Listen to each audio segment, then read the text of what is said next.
महाराष्ट्राच्या लोकांना सुखाने जगायचं असेल तर मोदी, शाह, फडणवीसांना घरी पाठवणं अत्यंत आवश्यक आहे, असं ॲडव्होकेट असीम सरोदे यांनी म्हटलंय. भाजपकडे कोणी महापुरुष नाही म्हणून काँग्रेसचे सरदार पटेल चोरले. गुजरातचा विकास दाखवता येत नाही म्हणून महाराष्ट्राचे उद्योग धंदे चोरले. महाराष्ट्रात भाजपला स्वबळावर सत्ता भेटत नाही म्हणून 2019ला दुसऱ्या पक्षांचे नेते चोरले. पण आता तर 2-2 पक्ष फोडून 40 आमदारांसोबत पक्ष आणि चिन्हच चोरलं. मतदारांनो, तुम्ही आतापर्यंत ज्या ज्या बिंडोक लोकांना निवडून दिले त्या भ्रष्ट नेत्यांची यादी तयार करा. आता 2024ला त्यांना भाजपमधून थेट घरीच पाठवा, तरच महाराष्ट्र वाचेल. भारताचं दुर्दैव आहे, ज्या माणसाला खूप मोठा काही वर्षांचा तडीपारीचा अनुभव आहे तो माणूस आता भारतासाठी कायदे तयार करतो. त्यांचं म्हणणं आहे मला सगळ्यांनी रिस्पेक्ट दिला पाहिजे. ते काय करतात की कधी कधी जबरदस्तीने शास्त्रज्ञांकडे जातात, जबरदस्तीने ओढतात असं आणि त्याला रडायला लावतात. इथं रड बाव माझ्या छातीवर, सगळ्यांना दिसलं पाहिजे. हरल्यावर लगेच इथे गेले, जबरदस्तीने क्रिकेटच्या खेळाडूंचे हात ओढून ओढून रे माझ्याजवळ या तुम्ही, मी तुम्हाला सांत्वन करतो. भारताच्या पंतप्रधानांचं हे काम आहे? अशा फुटकळ दर्जाचं काम तुम्ही करता. दररोज यांना 15, 20, 25 खोटं बोलल्याशिवाय यांचं पोट भरत नाही. महाराष्ट्रामध्ये राजकीय चित्र बदलणार आहे. इथे भाजप आता येणार नाही. देवेंद्र फडणवीस आता खूप रागीट झालेले आहेत, बदल्याच्या भावनेने पेटलेले आहेत. महाराष्ट्रामध्ये जे राजकारण त्यांनी आणलेलं आहे त्यांना वाटतं की ते चाणक्य आहेत, त्याचा नक्कीच त्यांना पुढच्या राजकीय भविष्यात त्रास होणार. त्यांनी पोलिसांना निवेदन दिलं असं म्हणतात. पोलिसांवर सतत भार टाकणे, पोलिसांचा गैरवापर करणे आणि पोलीस सुद्धा माणूस आहेत हे विसरून जाऊन त्यांना अमानुषपणाची वागणूक देणे, याच्यामध्ये भारतीय जनता पक्ष मोठ्या आघाडीवर आहे. त्यांनी सांगितलं की आक्षेपार्ह विधानं करायची नाही. आम्ही आता वकील, इथे काही जण वकील पण आहेत, आपण सगळेजण नागरिक म्हणून पण विचार करू शकतो की आक्षेपार्ह विधान आहे की नाही कोण ठरवणार? भाजपचे कार्यकर्ते ठरवणार? संघाच्या पिल्लावळीतले लोक ठरवणार? कोण ठरवणार? सगळ्यात जास्त आक्षेपार्ह विधान करणारे भारताचे पंतप्रधान आहेत. आम्ही कोणाकडे जायचं? कारण का पोलीस त्यांच्याच, यंत्रणा त्यांच्याच, आम्ही कोणाकडे जायचं? तुम्ही निवेदन तरी जाण्यासाठी जाऊ शकले कारण की तुम्ही भाजपचे कार्यकर्ते आहात. हाच प्रश्न आहे आमच्या लोकशाहीच्या समोरचा की आम्ही बेकायदेशीर पद्धतीने कामकाज महत्वाच्या संविधानिक पदांवर बसून करणाऱ्यांविरुद्ध कुठे जायचं? आणि निखिल वागळे सर, विश्वंभर चौधरी, मी, आम्ही तिघांनी ठरवलं की आपण लोकांसमोर जायचं. यांनी त्या निवेदनात सांगितलं आणि 2-4 टुकार लोकांनी व्हिडिओ सुद्धा केलेला आहे भारतीय जनता पक्षाचे, की रामाचं नाव घ्यायचं नाही, पंतप्रधान नरेंद्र मोदींचं नाव घ्यायचं नाही. का घ्यायचं नाही? का घ्यायचं नाही? रामाची काय खरेदी केलेली आहे तुम्ही? राम विकत घेतलाय का तुम्ही? राम भारतीयांच्या मनामनातला आहे. आम्ही नाव घेणार आणि लोकशाही पद्धतीने निवडून आलेले पंतप्रधान जोपर्यंत त्या पदावर बसलेले आहेत आम्ही त्या व्यक्तीबद्दल सुद्धा बोलणार. पंतप्रधान तुमच्या मालकीचे आहेत का? पंतप्रधान पदाच्या संदर्भात काही आपण बोललं, त्या व्यक्तीबद्दल काही बोललं, नरेंद्र मोदींबद्दल, तर यांना लगेच राग येतो आणि ते आपल्याला सांगतात की पंतप्रधान पदावर, संविधानिक पदावर बसलेल्या व्यक्तीबद्दल तुम्ही बोलताय म्हणजे तुम्ही पंतप्रधान पदाचा अपमान करताय. मी आपल्याला पुन्हा एकदा कायदेशीर दृष्टिकोनातून सुद्धा सांगतो, पंतप्रधान पदावर बसलेल्या व्यक्तीच्या प्रवृत्तीचं आणि त्याच्या कामाचं विश्लेषण करणं म्हणजे त्या व्यक्तीच्या पदाचा अपमान नाही, त्या व्यक्तीचं ते विश्लेषण आहे. मी, विश्वंभर आणि निखिल वागळे सर सुद्धा आम्ही प्रत्येक वाक्यात त्याच्यानंतर आज पंतप्रधानांबद्दल बोलणार. तुमचे जर इथे चेले चपाटे तुम्ही पाठवलेले असतील ऐकायला, व्हिडिओ शूटिंग करायला करा, व्हिडिओ शूटिंग करा, ऐका आणि तुमच्या आईबापांना जाऊन सांगा आम्ही पंतप्रधानांबद्दल बोलणार. आमचे पण ते पंतप्रधान आहेत. लोकशाहीनुसार जेव्हा एखादा पंतप्रधान म्हणून कोणी निवडून येतो तेव्हा तो संपूर्ण देशाचा पंतप्रधान असतो आणि म्हणून नरेंद्र मोदी यांच्याबद्दल आम्ही बोलणार. आमचं नरेंद्र मोदींशी काही भांडण नाही, आमचं अमित शहांशी काही भांडण नाही. आमचं भांडण आहे की या चुकीच्या प्रवृत्ती आहेत आमचं म्हणणं आहे की लोकशाही पायदळी तुडून ज्या पद्धतीने निर्णय घेतात ती प्रक्रिया बेकायदेशीर आहे. ते अनेकदा शासकीय यंत्रणांचा, पोलिसांसकट सगळ्या यंत्रणांचा ते गैरवापर करतात, म्हणून आम्ही त्यांच्याबद्दल बोलतो, आम्ही त्यांच्या कामाचं विश्लेषण करतो. आमचं असं म्हणणं आहे भारतीय नागरिक म्हणून की तुम्ही पंतप्रधान पदावर बसून पंतप्रधान पदाची प्रतिष्ठा मलिन करत असल्यामुळे आम्ही तुमच्याबद्दल बोलतो. जमलेल्या एकमेव जो राजकीय पक्ष फुटला नाही आतापर्यंत भारतामधला त्या काँग्रेस पक्षाचे अनेक कार्यकर्ते इथे आहेत. ओरिजिनल शिवसेना पक्षाचे लोक इथे आहेत. ओरिजिनल राष्ट्रवादीचे इथे लोक आहेत.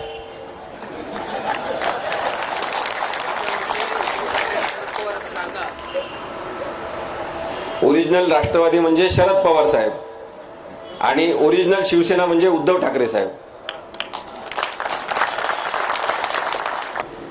आमचा नरेंद्र मोदी आणि अमित शहा यांना मुळीच विरोध नाही, हे समजून घ्या.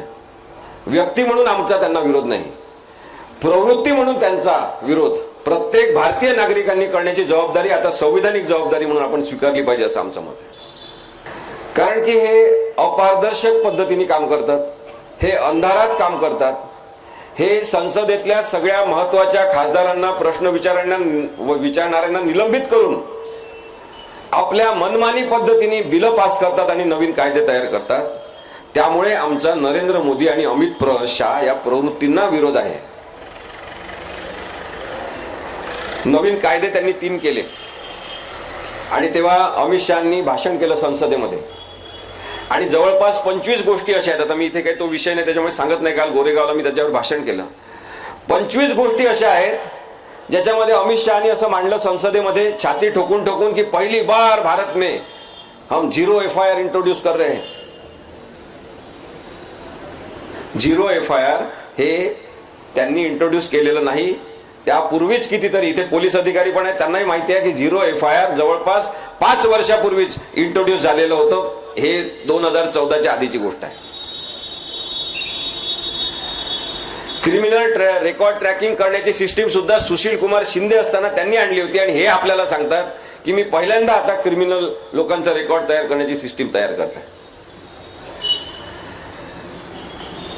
भारताचं दुर्दैव आहे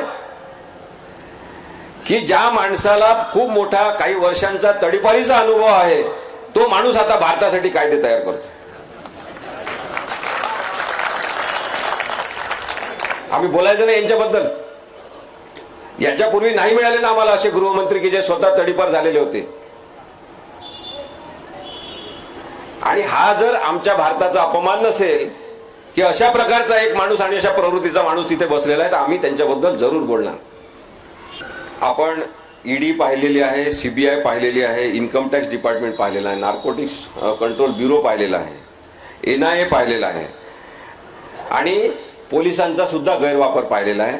एवढंच नाही तर यांची मजल आता इथपर्यंत गेलेली आहे की एक तटस्थ असलेली यंत्रणा न्यायालय याच्यातल्या सुद्धा काही न्यायाधीशांना आपल्या काय पाळीव करून त्यांचा सुद्धा गैरवापर यांनी सुरू केलेला आहे. माध्यम जे स्वातंत्र्य म्हणून होते की ते स्वतंत्र होते, आपल्या समोर जे घडलं ते सांगणारे माध्यम यांनी बंद करून टाकले. अनेकदा यांनी मालक विकत घेतले, सगळेच्या सगळे चॅनल विकत घेतले आणि भरपूर पैसा वापरून यांनी तुमच्या डोक्यावर काय मारायचं, तुमच्या समोर काय दिसलं पाहिजे दृश्य स्वरूपामध्ये हे ठरवलं. हे षडयंत्री पद्धतीने जे काम करण्याची पद्धत आहे त्याला आमचा विरोध आहे की ईडीचा जो गैरवापर यांनी केलेला आहे. यांची घोषणा होती की काँग्रेस मुक्त भारत करायचा. मुळात काँग्रेस मुक्त भारत ही घोषणा लोकशाहीला धरून आहे काय आपण विचार केला पाहिजे. आपलं कोणाचं काँग्रेसवर प्रेम असण्याचा गरज नाही. थोड्या वेळासाठी सगळं बाजूला ठेवा. काँग्रेसवर प्रेम करण्याची काही गरज नाही. वंचित बहुजन आघाडीवर प्रेम करण्याची काही गरज नाही. राष्ट्रवादी काँग्रेस ओरिजिनलवर प्रेम करण्याची काही गरज नाही. शिवसेना ओरिजिनलवर प्रेम करण्याची काही गरज नाही. थोड्या वेळासाठी बाजूला ठेवा आणि विचार करा की भारतीय संविधान काय म्हणताय. भारतीय संविधानाने सांगितलेलं आहे की इथे प्रत्येकाला अभिव्यक्ती स्वातंत्र्य आहे, राजकीय मत स्वातंत्र्य आहे, एखाद्याचा राजकीय विचार पोचवायचा असेल तर संस्था संघटना काढून राजकीय पक्ष काढून तशा पद्धतीने आपले विचार अनेक लोकांपर्यंत पोचवण्याचा आणि त्यांना पटवून देण्याचा अधिकार आपल्याला आहे. अनेक वेगवेगळ्या राजकीय पक्षाचे विचार या भारतामध्ये असले पाहिजे ही संविधानिक तरतूद आणि त्याला आपण कॉन्स्टिट्युशनल स्कीम असं म्हणू, ही रचना आहे भारतीय संविधानाने केलेली. आणि म्हणून काँग्रेस मुक्त भारत ही हिंसक घोषणा आहे. आज आपण पाहतो की त्यांनी दुसरी घोषणा भ्रष्टाचार मुक्त भारत अशी केली होती की भ्रष्ट आदमी को नहीं छोडूंगा. आजची जी परिस्थिती आहे त्यांनी निर्माण केलेली आहे, नाशिक जिल्ह्यामधले सुद्धा नेते जे जे भ्रष्ट आहेत भारतातले ते सगळे भाजपमध्ये आहेत. आणि आता आपल्याला लक्षात येते की काँग्रेस मुक्त भारत करता करता आज भाजप काँग्रेस मुक्त झालेला आहे. हे सगळ्यात मोठं यांचं दुखणं ठरणार आहे, लक्षात ठेवा. वरपासून खालपर्यंत सगळे भ्रष्टाचारी माणसांनी आपल्या सोबत घेतलेले आहे. महाराष्ट्राच्या परिस्थितीचा विचार करायचा तर एक तर भाजपमध्ये जा किंवा एकनाथ शिंदेच्या सोबत जा, म्हणजे तुम्ही सुरक्षित राहाल. आता त्याला ऍडिशनल परत अजितदादा पवार आहे. हे जे राजकारण सुरू आहे हे संविधानाला अपेक्षित नाही, हे सांगायचं नाही का? याच्यावर कोणीच बोलायचं नाही. जे सुरू आहे ते बघत राहायचं. 5 वर्षांनी आम्ही मतदान पुन्हा करायचं आणि पुन्हा निवडून आलेल्या लोकांना तुम्ही पैशाच्या आधारे फोडणार, ईडीच्या आधारे फोडणार, कोणतीतरी दडपशाही करून फोडणार आणि नवीनच काहीतरी संतुलन तयार करणार, एखादं मिक्सर तयार करणार. आम्हाला म्हणणार ही लोकशाही आहे. आम्हाला अशी लोकशाही मान्य नाही. हे सांगण्याची जबाबदारी आपल्या सगळ्या नागरिकांची आहे. अनिल देशमुखांना त्यांनी ईडीच्या प्रकरणामध्ये आतमध्ये पाठवलं. छगन भुजबळांना त्यांनी आतमध्ये पाठवलं. छगन भुजबळ आता अजितदादांसोबत गेले. काही दिवसांनी ते भाजपमध्ये जातील. जेव्हा छगन भुजबळांची केस आली, इतर काही ईडीच्या लोकांच्या केस आली, ते म्हणतात की आता कागदपत्रच आमचे गहाळ झाले, केसचे कागदच नाही असं म्हणतात. हा षडयंत्राचा जो भाग आहे त्याच्याबद्दल बोलायचं नाही कोणीच. मला आपल्या सगळ्यांचे आभार मानायचे की आपण लोकशाही बद्दलचा आवाज म्हणून इथे आलेला. अनिल देशमुखांना यांनी जेव्हा आतमध्ये टाकलं, सांगितलं की 1000 कोटीचा घोटाळा आहे, 100 कोटीचा घोटाळा आहे असं सांगितलं. आणि जेव्हा तपास केला, कोर्टामध्ये केसेस चालल्या, त्यांचं जामीन देण्यात आलं नाही, त्यांना त्रास देण्यात आला. 1 वर्षभर जवळपास ते आतमध्ये होते. आणि नंतर लक्षात आलं की काहीतरी साधा 1 कोटी काहीतरी याचा घोटाळा आहे. कोर्टाने म्हटलं की बा त्याचा पुरावा द्या तुम्ही की निदान एक कोटीचा तरी काहीतरी घोटाळा आहे, त्याचा तरी पुरावा द्या. त्याचा पण पुरावा यांच्याकडे नाही. आणि या सगळ्यांमागे जर आताचे उपमुख्यमंत्री ज्यांना जबरदस्तीने उपमुख्यमंत्री व्हावं लागलेलं आहे ते देवेंद्र फडणवीस असतील तर आपल्याला वाईट वाटणार नाही की बदल्याचं राजकारण इथे सुरू आहे. बदल्याच्या भावनेने कायदा वापरला जातो आहे आणि कायदा जणू काही बदल्यासाठीच तयार केलेला आहे. अशा भावनेने राजकारण जर केलं जात असेल तर आम्ही देवेंद्र फडणवीसांना प्रश्न विचारायचा नाही की हे कोणतं राजकारण आहे तुमचं, की तुम्ही ज्या माणसावर आरोप ठेवता त्या माणसाचं तुम्ही शेवटी 1000 कोटीचा सुद्धा नाही, 100 कोटीचा सुद्धा नाही, तुम्ही छोटासा घोटाळा सुद्धा शोधू शकत नाही आणि 1 वर्ष त्या माणसाला आतमध्ये ठेवता. जे जे दुसऱ्या पक्षात जातात त्यांच्यावर ईडी लावली जाते, त्यांना आपल्या पक्षात आणलं जाते. लोक बिचारे व्हॉट्सअपवर फेसबुकवर जाहिराती तयार करतात, वॉशिंग पावडर मोदी म्हणून. मग आपण हेच करत राहायचं फेसबुकवर वगैरे सगळं नाही. आता हेच करायचं नाहीये. आपलं काम आता सुरू होणार आहे. 2024 ची निवडणूक असेपर्यंत आता 1 वर्षभर आपल्याला केवळ लोकशाहीबद्दल आणि संविधानाबद्दल विचार करायचा. आणि ज्यावेळेस मतदान असेल तेव्हा या सगळ्यांना घरी बसवण्याची जबाबदारी इथे बसलेल्या प्रत्येक माणसाची. सीबीआयनी आतापर्यंत ज्या ज्या केसेस केल्या त्याच्यामध्ये जवळपास 96% म्हणजे 96% केसेस या विरोधी पक्षातल्या लोकांवर केलेल्या आहेत. सगळे विरोधी पक्षातले लोक भ्रष्ट आहेत आणि त्यांच्यावर भ्रष्टाचाराचे आरोप झाल्यावर चौकशी सुरू झाली की ते भाजपमध्ये आले की ते सगळे स्वच्छ आहेत. ईडीच्या ज्या केसेस चाललेल्या आहेत त्याच्यामध्ये 0.05% एवढंच पर्सेंटेज आपल्याला दिसते ज्याच्यामध्ये शिक्षा झालेली आहे, आणि बाकी सगळेजण कुठे गेले, केव्हा सुटले, त्यांच्यावर केसेस चालतात की नाही, काहीच आपल्याला माहित नाही. शाहरुख खानच्या मुलाला पकडलेलं आपण पाहिलेलं आहे. सॉरी, शाहरुख खानच्या, कारण की नरेंद्र मोदींच्या कॅम्पेन मध्ये अस्पष्टपणे इनडायरेक्टली सहभाग घ्यायचा हे त्यांनी नाकारलं. कारण की शाहरुख खान केवळ डायलॉग म्हणणारा हिरो नाही हे आता लक्षात आलं. पाठांतर करून केवळ बोलणारा हा माणूस नाही, तर तो विचार करणारा सुद्धा आहे. त्याचं पुस्तकांचं वाचन आहे, योग्य शब्द योग्य ठिकाणी वापरण्याचं नॉलेज त्याला आहे. त्यामुळे या माणसाच्या बद्दलचा बदला आपण मनात ठेवायचा आणि मग कधीतरी या मुलाला अटक करायची. जेव्हा लक्षात येते की नार्कोटिक कंट्रोल ब्युरोनी खोटी केस केली होती, कोणताही अंमली पदार्थ त्याच्याजवळ सापडला नाही, पण तोपर्यंत त्याची बदनामी करून झालेली असते. आणि सलमान खान हा पतंग उडवायला नरेंद्र मोदींसोबत जातो संक्रांतीच्या वेळेस, तर सलमान खान बद्दलची जी त्यांनी ते काळं हरिण मारलेलं होतं त्याच्याबद्दलची केस मात्र लवकरच सुटका त्याच्यातून होते. आपण हे समजून घेतलं पाहिजे की ज्या पद्धतीने या सगळ्या यंत्रणांचा वापर होतोय तो गैरवापर आहे आणि याचा आपल्याला राग आला पाहिजे. न्यायालय जे एक निपक्ष ती जागा असली पाहिजे, ती सुद्धा आजकाल त्यांनी निपक्ष ठेवली नाही. आपलं सुदैव आहे की अनेक न्यायाधीश न्यायालयांमधले हे उत्तम आहेत, विश्वासार्ह आहेत, प्रामाणिक आहेत आणि संविधानाशी त्यांची बांधिलकी आहे. पण काही महत्वाच्या लोकांना त्यांनी ज्या पद्धतीने बाटवलेलं आहे आणि भाजपच्याच दृष्टीने निकाल द्यायचा असं सांगितलेलं आहे, त्यातून लोकशाही समोर एक खूप मोठं संकट निर्माण झालेलं आहे. आपण लक्षात घ्या. पापपूर्ण अशा पद्धतीचे, त्याला सिनफुल जजमेंट आपण म्हणू, पापपूर्ण अशा पद्धतीचे निर्णय दिलेले आहेत. कधीतरी फक्त त्या विषयावर आपण इंटेलेक्च्युअल पद्धतीची चर्चा जर ठेवली तर आपण त्याच्याबद्दल बोलू की कशा पद्धतीने यांनी निकाल दिलेले आहेत. देशामध्ये दोन प्रकारचे वकील यांनी तयार केले. एक नरेंद्र मोदी यांना आवडणारा कायदा सांगणारे वकील,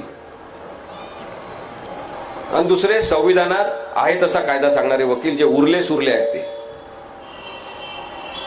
इथे काही वकील असतील त्यांना माहिती आहे, प्रत्येक जिल्ह्यात प्रत्येक तालुक्यात हायकोर्टामध्ये भारतातल्या सगळ्या आणि सर्वोच्च न्यायालयामध्ये सुद्धा हेच वातावरण आहे की त्यांनी म्हटलेला कायदा सांगा, त्यांना आवडेल असा कायदा सांगा, त्याचा अर्थ तसा काढा.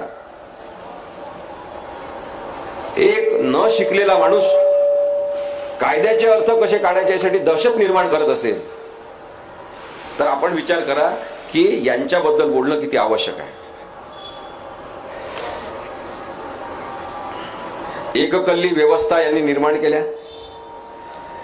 कोणत्याही प्रकारे पारदर्शकता यांनी ठेवली नाही, आणि ज्या पद्धतीने हे वेगवेगळ्या प्रकारचे कपडे घालून सतत येत असतात, टोप्या घालतात, मोराचे पिसं लावतात, कधी शिंग लावतात, ते टोप्या घालतात. हा जो दशावतारी माणूस आहे, या प्रवृत्तीचा अंत लोकशाही मधल्या नागरिकांनी केला पाहिजे. त्यांचं म्हणणं आहे मला सगळ्यांनी रिस्पेक्ट दिला पाहिजे असं त्यांचं म्हणणं आहे. मग ते काय करतात की कधी कधी जबरदस्तीने शास्त्रज्ञांकडे जातात, जबरदस्तीने ओढतात असं, आणि त्याला रडायला लावतात. इथं रड बाब माझ्या छातीवर, सगळ्यांना दिसलं पाहिजे. यांचे दोन प्लॅन तयार असतात जेव्हा वर्ल्ड कप क्रिकेटची मॅच असते शेवटची, किंवा वर्ल्ड कप जिंकलं तर काय आणि हरल्यावर काय करायचं. मग दुर्दैवाने भारत हरल्यावर लगेच तिथे गेले, जबरदस्तीने क्रिकेटच्या खेळाडूंच्या हात ओढून रे माझ्याजवळ या तुम्ही, मी तुम्हाला सांत्वन करतो. भारताच्या पंतप्रधानांचं हे काम आहे? अशा फुटकळ दर्जाचं काम तुम्ही करता आणि तुम्ही म्हणता की आमच्याबद्दल बोलायचं नाही. पंतप्रधान पदावर बसून त्या पदाचा अपमान करणं भारताच्या लोकशाहीला चालणार नाही. तुम्ही निघून जा, घरी जा. 2024 मध्ये यांना हरवा. अत्यंत आवश्यकतेची बाब म्हणून आपण हे समजून घेतलं पाहिजे की लोकशाही जर टिकली पाहिजे असं वाटत असेल, आपलं जीवन जर चांगलं झालं पाहिजे असं वाटत असेल, तर नरेंद्र मोदी, अमित शहा, भाजप यांना आता घरी पाठवणं अत्यंत आवश्यक आहे. यांचं राष्ट्रगीतावर प्रेम आहे, ना राष्ट्रध्वजाबद्दल यांना आदर आहे, ना यांना राष्ट्रपित्याबद्दल काय आदर आहे. राष्ट्रपित्याला तर यांच्याच प्रवृत्तीपैकी एका जणांनी झोपवलेला आहे, गोळ्या घालून मारलेला आहे. नरेंद्र मोदी पंतप्रधान झाले तेव्हा, त्यांनी पहिल्यांदा पंतप्रधान झाले तेव्हा संसदेच्या पायऱ्यांवर असं त्यांनी नतमस्तक झाले, पाया पडले. अनेक लोकांना गैरवरून आलं, पहिल्यांदा असा पंतप्रधान आहे की पायऱ्यांवर डोकं ठेवून हे नमस्कार करतोय, नतमस्तक होतोय. काय आदरपूर्ण माणूस आहे. आपण तेव्हा विसरलो होतो भावनाशील होऊन की नथुराम गोडसेंनी सुद्धा महात्मा गांधींचा खून करण्याच्या आधी पाया पडलेला होता. या प्रवृत्तीला विरोध आहे आपला. आपलं म्हणणंच आहे की तुम्ही चुकीचे व्यक्ती आहात, तुम्ही खोटारडे आहात. यांचे खोटे सांगायचे असतील तर आपल्याला ही सभा पुरणार नाही, रात्र संपून जाईल. एखाद्या कोजागिरीच्या दिवशी बोलवा तुम्ही, आम्ही तुम्हाला सगळे खोटारडे यांचं सांगू. दररोज यांना 15, 20, 25 खोटं बोलल्याशिवाय यांचं पोट भरत नाही. इतक्या वाईट पद्धतीने जे खोटं बोलतात, ज्यांचं राष्ट्रगीताला नेहमी विरोध राहिलेला आहे. हे म्हणतात की वंदे मातरम हे राष्ट्रगीत पाहिजे. ते राष्ट्रगान आहे. वंदे मातरम आपण सगळ्यांनी म्हटलं पाहिजे, त्याच्याबद्दलचा आदर ठेवला पाहिजे. ते आपल्या देशाचं राष्ट्रगान आहे. राष्ट्रगीत जनगण मन हे आहे, त्यालाच तसा आपण आदर दिला पाहिजे.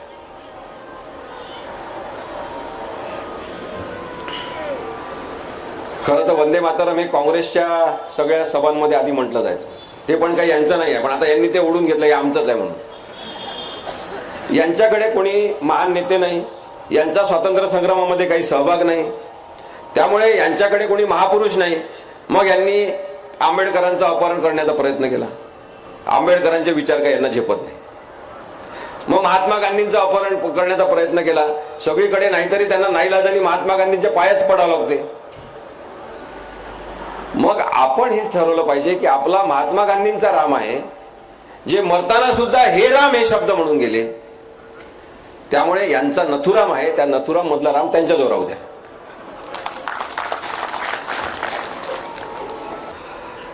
एक संभाजी भिडे नावाचा माणूस आहे, मनोहर उर्फ संभाजी भिडे.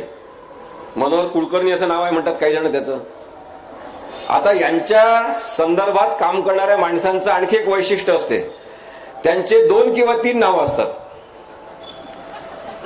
त्याच्याबद्दल सतत कन्फ्युजन असते की बाय खरं नाव कोणतं आहे, खरं कोण आहे. मग यांचे कोणी गुरु असतील त्याला ते श्री श्री असं लावतात. म्हणजे काय आपल्याला काही कळत नाही, कशासाठी श्री श्री असं करतात ते. या संभाजी भिडेंनी अत्यंत विषारी लोक महाराष्ट्रामध्ये निर्माण केलेले आहेत. आपण चांगले हिंदू आहोत आणि इथे बसलेल्या प्रत्येक माणसाने चांगला हिंदू बनण्याचा प्रयत्न केला पाहिजे. संभाजी भिडेच्या काही चेल्या चपाट्यांनी 15 ऑगस्टला मोठा भगवा झेंडा घेतला आणि सांगलीमध्ये मिरवणूक काढली. मिरवणूक काढताना ते सगळे घोषणा देत होते, ज्या अकराळ विक्राळ आणि अशा घोषणा असतात लोकशाही विरोधी सुद्धा, त्या घोषणा देत होते. तर पोलिसांनी त्यांना विचारलं पाहिजे होतं की तुम्ही ही घोषणा अशी का देताय, 15 ऑगस्टच्या दिवशी तुम्ही भगवा झेंडा घेऊन एवढा मोठा अशी रॅली का काढताय. पण पोलिसांनी त्यांना काही विचारलं नाही.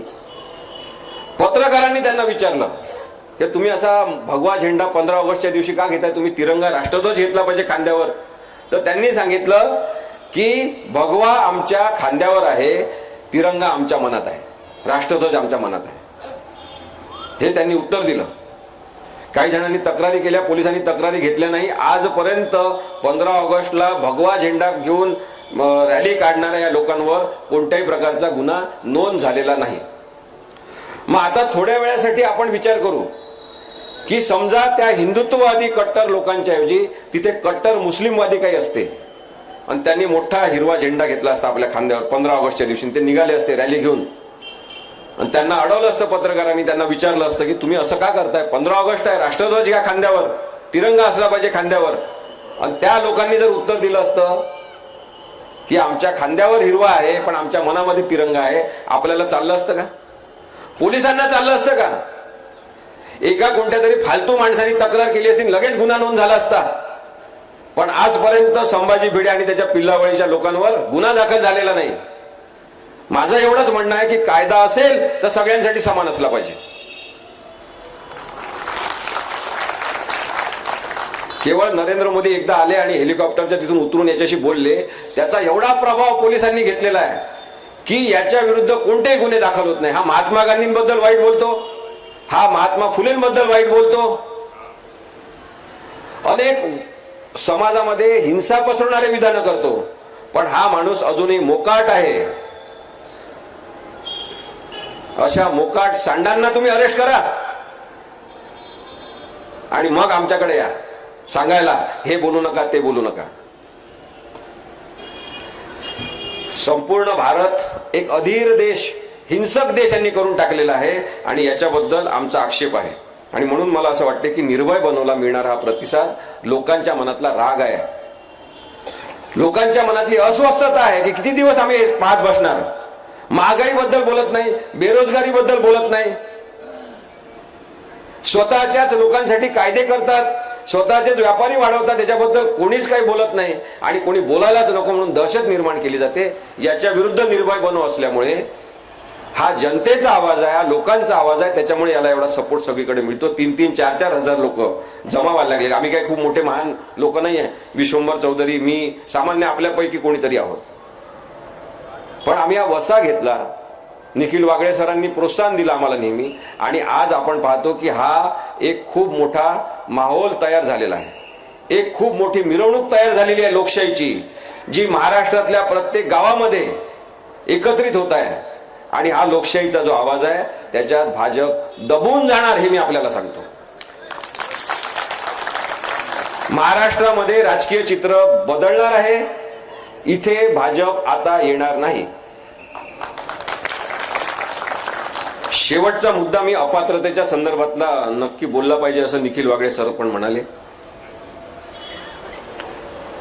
उद्धव ठाकरे यांची ज्या पद्धतीने अवहेलना झालेली आहे, उद्धव ठाकरे यांच्या वडिलांचं आणि त्यांच्या पक्षाचं ज्या पद्धतीने अपहरण झालेलं आहे, ते विचार करा थोड्या वेळासाठी की आपण काहीतरी निर्माण केलेलं आहे, आपण त्याचा भाग आहोत आणि आपल्यापासूनच ते हिरवून घेतलं जात असेल आणि आपल्या सोबत तयार झालेले माणसं ज्या आविर्भावात बोलताना आपण पाहतो तेव्हा कसं वाईट वाटत असेल मनाला, याचा विचार करा थोड्या वेळासाठी. आणि त्याच पार्श्वभूमीवर मग जेव्हा केस चालते अपात्रतेच्या प्रकरणाची, सुप्रीम कोर्ट निकाल देतात, 5.5 महिन्याचं हिअरिंग होते, त्याच्यावर सुप्रीम कोर्ट सांगतात की भरत गोगावले यांची नियुक्ती व्हीप म्हणून केली होती आणि त्याला राहुल नार्वेकर अध्यक्ष यांनी मान्यता दिली होती, ते बेकायदेशीर आहे. हे सांगितलं जाते की एकनाथ शिंदे यांना गटनेता म्हणून राहुल नार्वेकर यांनी अध्यक्ष म्हणून मान्यता देणं बेकायदेशीर आहे. एक अत्यंत विस्तृत निर्णय दिला जातो आणि त्या निर्णयाच्या आधारे केवळ राहुल नार्वेकर यांना निकाल जाहीर करायचा आहे. कारण अपात्रतेच्या कायद्यानुसार, पक्षांतर बंदी कायद्यातल्या कलमांनुसार राहुल नार्वेकर यांनाच अधिकार आहे विधानसभा अध्यक्ष म्हणून की त्यांनी अपात्रतेच्या संदर्भातला निर्णय जाहीर केला पाहिजे. यांच्याकडे प्रकरण पाठवलं जाते, ते मुद्दाम विलंब लावतात, कधी हे कागदपत्र पाहिजे तर कधी ते कागदपत्र पाहिजे आणि मुद्दाम विलंब लावण्याच्या या सगळ्या प्रयत्नांवर सुद्धा सर्वोच्च न्यायालयाला सांगावं लागते की तुम्ही लवकरात लवकर सुनावणी घ्या. मग हे सांगतात, सगळीकडे गैरसमज पसरवतात कॅमेऱ्यासमोर की माझ्या कामकाजामध्ये कोणतंच न्यायालय ढवळाढवळ करू शकत नाही. तेव्हा सर्वोच्च न्यायालयाला सांगावं लागते की तुम्ही केवळ विधानसभेचे अध्यक्ष नाही, तुम्ही जेव्हा अपात्रतेच्या प्रकरणाची सुनावणी करता तेव्हा तुम्ही एका ट्रिब्युनलचे प्रमुख आहात आणि न्यायिक एका ट्रिब्युनलचे प्रमुख तुम्ही असल्यामुळे तुमच्या कामकाजाबद्दलचं विश्लेषण करणं आणि त्याच्यात दखलंदाजी करण्याचा आम्हाला हक्क आहे. तरी हा माणूस ऐकत नाही आणि मग 10 जानेवारी तारीख द्यावी लागते की या तारखेला तरी तुम्ही जाहीर करा आणि मग हे निर्णय देतात. आणि निर्णय अत्यंत महान, कोणीच अपात्र नाही. पळून गेले लोक, पळवण्यात आले लोक, ते भरत गोगावले प्रश्नाचं उत्तर देताना विधानसभेतल्या त्या क्रॉस एक्झामिनेशन मध्ये म्हणाले की मी सुरतला गेलो कारण की छत्रपती शिवाजी महाराज तिथे गेले होते, मला वाटलं की चांगली जागा असेल. आपण आतापर्यंत ज्या ज्या बिंडोक लोकांना निवडून दिलेला आहे त्या सगळ्यांची आपण आता विश्लेषण करून चिकित्सा करून यादी तयार केली पाहिजे. हे म्हणतात आम्ही ट्रिपसाठी गेलो होतो. एकाच वेळेस तुम्ही ट्रिपसाठी जाता, त्याच वेळेस तुमचे सगळे मोबाईल बंद असतात, तुमच्या ट्रिपमध्ये कोणी तुमचे बायका मुलं नसतात. ही कोणती ट्रिप आहे तुमची? आणि तुम्ही नेमके सगळेजण सुरतला जाता, मग तिथून नेमके सगळेजण तुम्ही गुवाहाटीला जाता. भाजप शासित प्रदेशांमध्येच तुम्ही कशी ट्रिप काढता? कारण तुम्हाला तिथे संरक्षण मिळते. हे सगळं पक्षविरोधी कारवायाचं लक्षण आहे.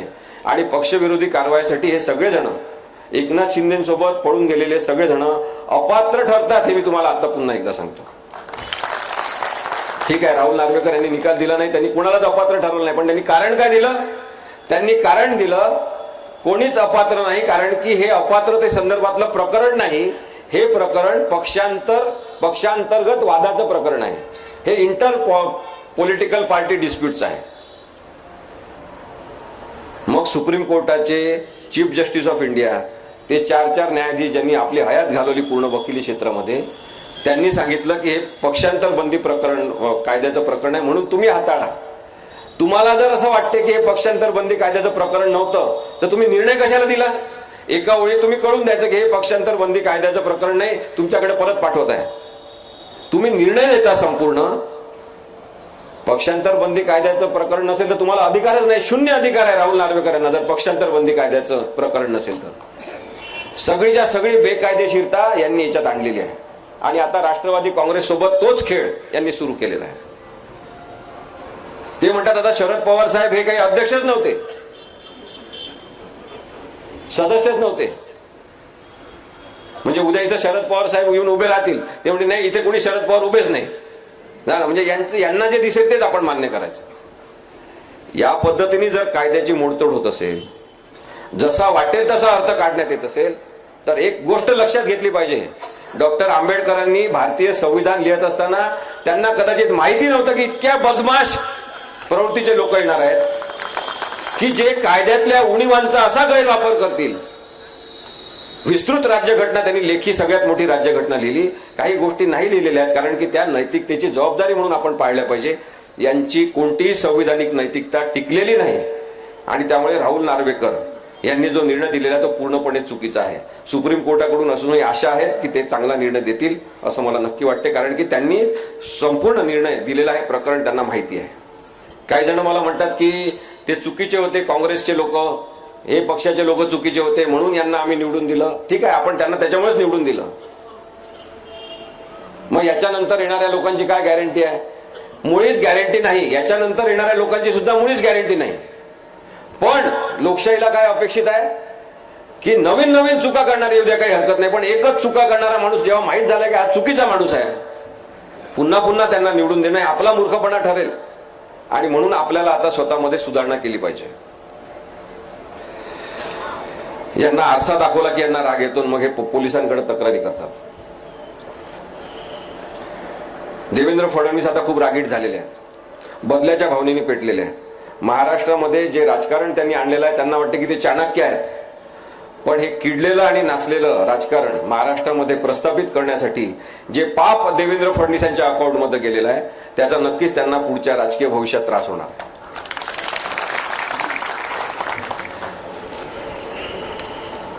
एक शेर आहे, तो मी आपल्याला सांगतो आणि थांबतो. असं म्हणतात त्या शेर मध्ये की काच को पारा चढ़ा दिया, काच को पारा चढ़ा दिया तो आईना बन गया, हमने उनको आईना दिखा दिया तो उनका पारा चढ़ गया. वाव. आपण कधीतरी नागरिक म्हणून बोलण्याची सवय लावली पाहिजे. सगळ्या यंत्रणा या दोषमुक्त असण्यासाठी आपण प्रयत्न केले पाहिजे. पोलीस हे माणूस आहेत अशा पद्धतीने त्यांच्याकडे बघितलं पाहिजे. न्यायव्यवस्था आपली आहे, ती न्यायाधीशांची आणि वकिलांची नाही, तिथे जाणाऱ्या पक्षकारांची आहे, हे आपण समजून घेतलं पाहिजे. आणि या सगळ्या यंत्रणांवर सामान्यातल्या सामान्य माणसाची मालकी आहे. जो या सगळ्या यंत्रणांवर लोकशाहीमधल्या सामान्य माणसाची मालकी आहे असं मान्य करेल तो आता आपल्यावर राज्य करेल. आता हे राज्य बदललं पाहिजे. आणि महाराष्ट्राने जरी हा निर्णय घेतला आणि 2024च्या निवडणुकापर्यंत आपण सगळेजण राजकीय विचार करणारे झालो पाहिजे. काही लोक मला म्हणतात तुम्ही वकील आहे, तुम्ही कोर्टात बोला.